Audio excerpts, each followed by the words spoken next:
Estamos aqui na cidade de Joinville, a região norte do estado de Santa Catarina, no sul do Brasil, conversando com o Altamir Andrade.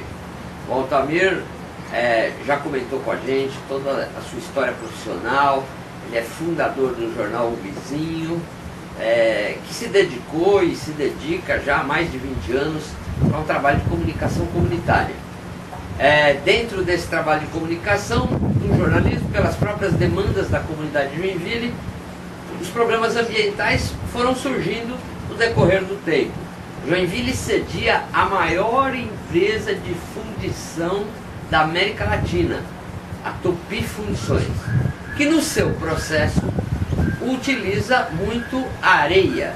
E essa areia, parte dessa areia para a fabricação de certas partes de motores, etc. e tal, utiliza uma resina que é uma resina fenólica. Essa resina fenólica, ela tem um fenol, que é um contaminante, é cancerígeno inclusive. E muito dessa areia nunca se deu o devido tratamento para essa areia. E o jornal começou a tratar dessa problemática, resultando num trabalho de jornalismo investigativo ao longo de vários anos. E agora o Altamir está se preparando para lançar um livro que conta toda essa trajetória do menor jornal do Brasil contra a maior indústria de fundição da América Latina. E o livro é O Gigante Acuado. Altamir, fala para o pessoal aqui como é que está essa questão do livro, como é que nasceu essa ideia do livro e o que você pretende com o livro O Gigante Acuado. Na verdade, o Gigante Acuado fará um apanhado de todo esse tratado do jornal O Vizinho e dos outros jornais depois da nossa empresa sobre a Tupi Fundições, que atualmente ela é a maior fundição do mundo no setor de produção de cabeçotes, blocos de motores.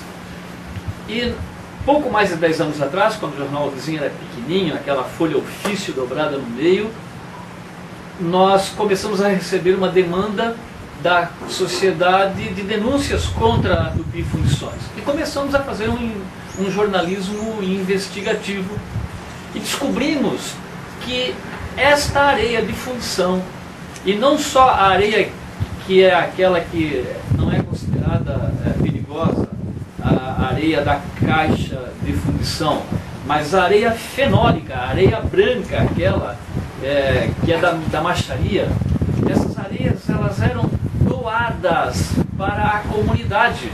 Na região que mora no entorno do bairro da Fundição Tupi, bairro Boa Vista, Espinheiros e Liriú, então as pessoas, a comunidade ia lá com um caminhão e a Tupi dava essa areia para eles jogarem nos terrenos que eles chamavam de areia boa. Areia boa por quê? Porque onde botava aquela areia não nascia mais nada, nem tiririca. Mata tudo e não nasce mais nada. Tal a agressividade desta areia. E assim milhares de casas em Joinville usaram esta areia venenosa para fazer aterramento. E o absurdo, descobrimos que a prefeitura de Joinville também ia buscar esta areia para fazer aterramento de quadras esportivas, de ruas, de patrimônio público, usando esta areia venenosa. Então isso se espalhou, aquelas montanhas que deveriam estar lá estão espalhadas por Joinville, que provocaram aí contaminações do lençol freático da cidade inteira. Tanto é que o poder público orienta e é proibido fazer poço em Joinville e usar água de poço pela contaminação violenta de todo o lençol freático da cidade. E nós decidimos então denunciar isto e tivemos uma reação muito grande contrária a nós. Na ocasião fomos vítimas de um atentado, inclusive, logo depois de uma das denúncias. Tudo isso registrado na polícia, mas não nos intimidamos e continuamos a investigar. E mais recentemente, agora estimulados pela campanha da Fraternidade e pela Defensoria Social, retomamos porque as reportagens e as denúncias que fizemos naquele momento resultaram em algumas situações em que a empresa foi obrigada a parar de doar para a comunidade, foi obrigada a parar de doar para o poder público e ter que colocar em aterro, que deveria ser em aterro adequado, que também não está colocando, né? E nós retomamos então a denúncia porque agora eles estão usando o expediente e de novo a prefeitura, neste governo atual. Eles estão doando esta areia sob a forma de pavers para fazer calçadas pela cidade inteira. Ao redor do 62BI tem a primeira grande, enorme calçada, quilômetros, feita com pavers. E até hoje não se tem a garantia de que aquele paver não esteja contaminado também com a resina fenólica da areia de Macharia, que a Tupi Fundição diz que não está, mas não há prova que confirme isso, porque não há nenhum controle de que esta areia tenha contaminada com fenol esteja tendo um outro destino. Então essas reportagens todas que fizemos estão sendo agora colocadas de uma forma jornalística e organizada, trazendo essa trajetória toda neste livro que chama-se O Gigante Aquado, estimulado inclusive pela honraria que recebemos no fim do ano passado do prêmio Parceiro da Paz e da Sustentabilidade. Então isso nos estimulou a lançarmos, a escrevermos esse livro, que pretendemos tê-lo pronto então com um capítulo adicional que estamos agora trabalhando nele. Pretendemos tê-lo pronto para o lançamento no dia 10 de dezembro, que, se não me engano, é o dia que se comemora os direitos humanos. E 62BI é o batalhão da infantaria, ou seja, é do Exército Brasileiro. Então foi feito o calçamento com esses pavers que há suspeita de que tenha material contaminado num patrimônio público do Exército Brasileiro. O que temos certeza é o seguinte, é que a calçada feita ao redor do 62º Batalhão de Infantaria do Exército de Joinville foi todo feito com pavers doado pela Fundição Tupi, numa fez, parceria propaganda com a prefeitura, justamente de aproveitamento das areias residuais, de resíduo de fundição, né? O que não temos certeza é que ali não esteja junto a areia com resina fenólica. Isso não temos certeza, né? Então, a grande discussão foi justamente esta, das denúncias que fizemos, que resultou numa retaliação violenta de novo da Tupi Fundições, comprando página inteira em jornal de circulação estadual, denegrindo a minha imagem como jornalista, o meu jornal me trazendo um grande prejuízo financeiro, institucional, no estado de Santa Catarina, e que acabamos mais uma vez sendo vítimas do poder econômico, dessas forças políticas e econômicas unidas contra este jornal, o menor jornal do Brasil, nesta luta quase de Davi contra Golias. De Davi contra Golias, contra a maior fundição do mundo, né?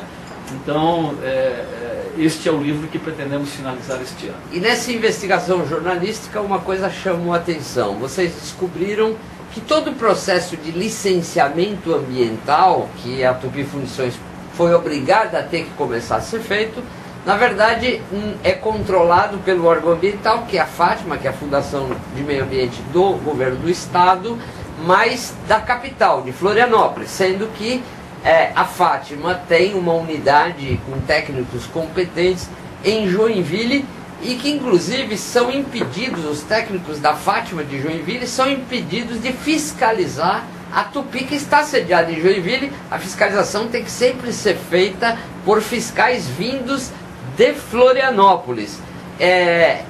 Isso gera uma suspeita muito grande, porque acaba se transformando num bunker, numa área que é intransponível para a sociedade, quando a obrigatoriedade de qualquer processo de licenciamento é a transparência, é a publicidade, é a divulgação. Então esse foi um avanço muito importante no sentido do jornalismo investigativo. Comenta um pouco sobre essa questão que em muitas regiões a gente tem esse mito do licenciamento ambiental que dá o direito da empresa fazer o que quiser, mas muitas vezes esse licenciamento ambiental ele vem de relações promíscuas. Não sei se é o caso, mas é extremamente suspeito, né? A Fátima de Joinville não está autorizada nem a entrar dentro da Fundição Tupi, né, para fazer essas investigações. E neste caso específico, que inclusive na audiência pública que promovemos na Câmara de Vereadores sobre este tema, o ex-presidente da Fátima de Joinville lá publicamente disse que quando a Tupi tentou fazer aprovar o reuso da areia, a Fátima de Joinville foi contra. E aí, então, tudo foi encaminhado para Florianópolis, e Florianópolis foi quem autorizou. A Fátima de Joinville foi contra, os técnicos foram contra, e foi para Florianópolis, então. Essa questão que ocorre numa região, como a região norte de Santa Catarina, no caso, em Joinville, com a Fundição Tupi, ela não é uma coisa isolada, ela tem uma repercussão que acaba sendo nacional e internacional, dependendo da forma como as autoridades dão encaminhamento.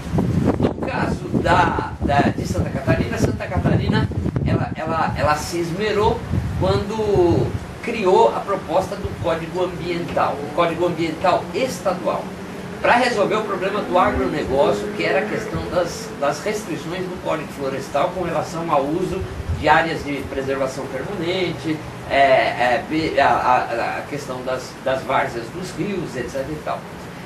Mas a Federação das Indústrias do Estado de Santa Catarina aproveitou-se e se uniu com a Federação da Agricultura para introduzir, dentro da proposta do Código Ambiental de Santa Catarina, a proposta do reuso dessa areia de fundição, inclusive com a perspectiva de ir para a agricultura.